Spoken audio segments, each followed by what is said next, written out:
లంబోదరాయ నమః. ఓం ఏకదండాయ నమః.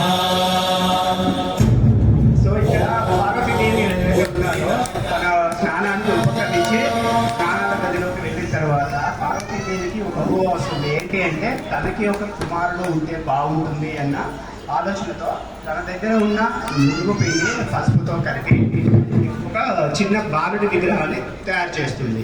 సో బాలుడి విగ్రహాన్ని తయారు చేసిన తర్వాత తనకి ప్రాణ ప్రతిష్ఠ చేస్తుంది. సేమ్ అదే విగ్రహానికి ప్రాణ ప్రతిష్ఠ చేస్తుంది.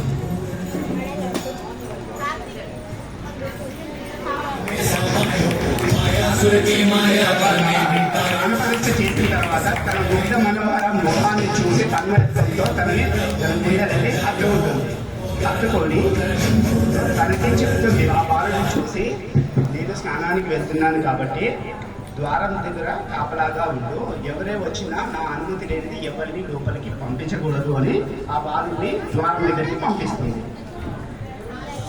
సో ఆ బాలుడు ద్వారం దగ్గరికి వచ్చి సో ద్వారం దగ్గర కాపలాగా ఉంటాడు.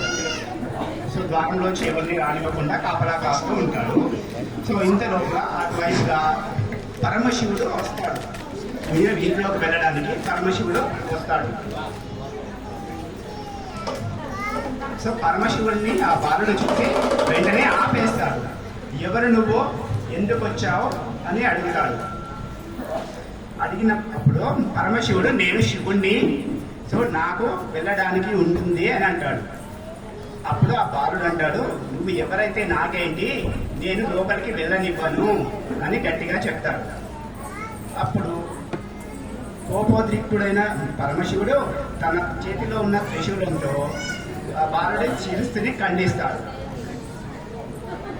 అలా శిరస్సు ఖండించిన వెంటనే పార్వతీదేవి లోపల నుంచి వచ్చి తన కుమారుని చూసి, మిగత జీవిగా ఉన్న తన కుమారుని చూసి బాధపడదు కోపంతో పరమశివుడిని, ఎందుకు నువ్వు నా కుమారుని చంపావు అని అడుగుతుంది. నా కుమారుని బ్రతికించమని అడుగుతుంది. సో ఇంతలో పరమశివుడు అంటాడు, నా త్రిశూలంతో శిరస్సు ఖండించిన ఏ పారిని బ్రతికించే శక్తి నాకు లేదు అని అంటాడు. ఇంత లోపల పార్వతీదేవి కోపోద్రికురాలు అవ్వడం వల్ల సో లోక వినాశనం అవుతుంది అన్న ఉద్దేశంతో బ్రహ్మదేవుడు ప్రత్యక్షమవుతాడు. బ్రహ్మదేవుడు ప్రత్యక్షమవి శాంతించమని పార్వతీదేవికి చెప్పి శివుడికి ఒక సలహా ఇస్తాడు. ఏమని అంటే, ఎవరైతే ఉత్తరం దిక్కుగా తన కుమారుడితో ఉత్తరం దిక్కుగా పడుకొని ఉంటారో తలపెట్టి, వాళ్ళ తలను తీసుకొచ్చి ఆ బాలుడిని ఉండడానికి అతికిస్తే బతికించడానికి అవకాశం ఉంది అని చెప్తాడు.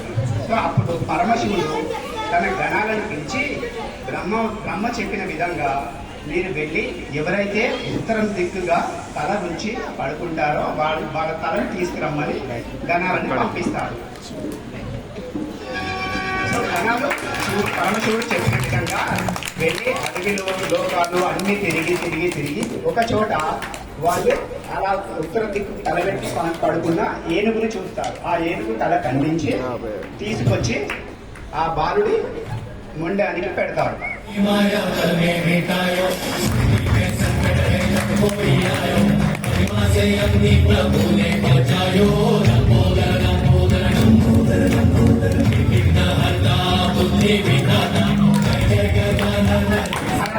వెంటనే పరమశివుడు ఆ బాలుడికి ప్రాణ ప్రతిష్ఠ చేస్తాడు.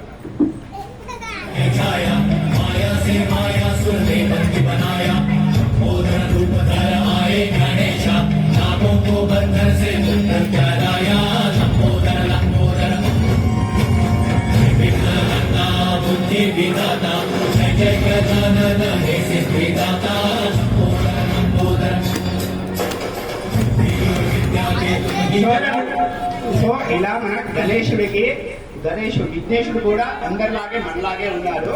కానీ దాని తర్వాత ఏంటంటే ఇలా జరగడం వల్ల వినాయకుడికి మన ఏనుగు తల పెట్టడంతో వినాయకుడు ఈ రూపంలో ఉండడం జరిగింది. జై బోలో గణేష్ మహారాజ్ కి, జై బోలో గణేష్ మహారాజ్ కి.